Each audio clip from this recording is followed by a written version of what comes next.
What better way to start off this series of films that make you go what the fuck than with its first entry being Ichi the Killer, a live-action manga adaptation directed by Takashi Miike, the man of 100 movies from violent to family-friendly, one of which being the shitty live-action adaptation of Yakuza. Okay, I'm trying to stray away from the Yakuza stuff in this series, but I couldn't help it, it's a funny coincidence. Anyways, people like this movie, it's got good ratings.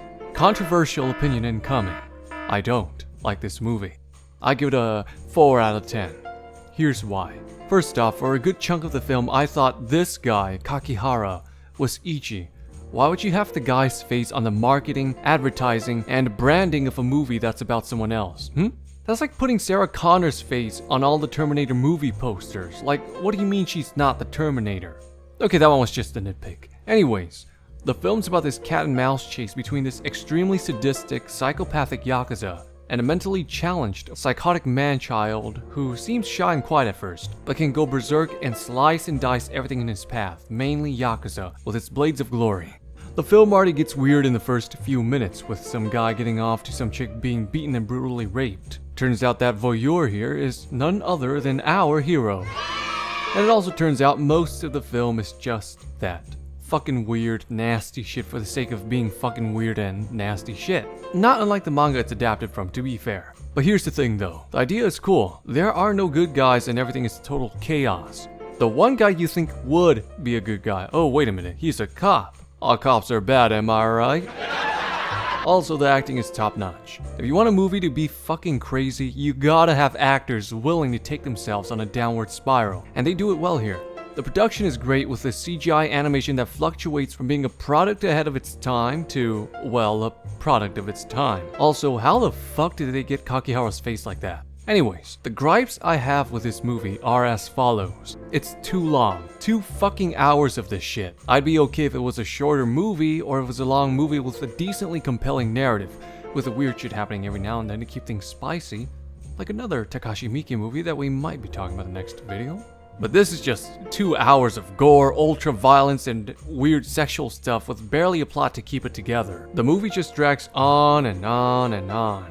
I'm giving this a WTF rating of 8 out of 10. I tend to give these movies 2 different ratings so you know what to expect. After all, the WTF factor is often a thing that adds to movies like this, with some people weighing it more than others. I don't consider myself too sensitive or squeamish, but this movie made me cringe super hard.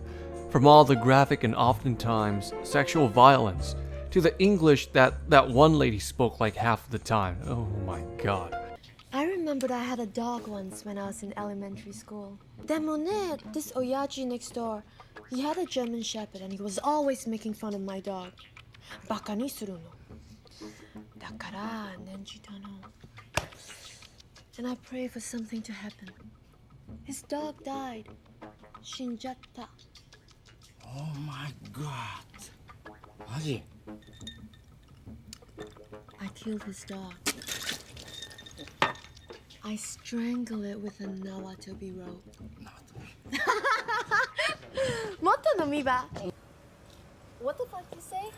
I'm giving this a WTF rating of 8 out of 10. It doesn't get a 10 though because eventually it just kinda bored me.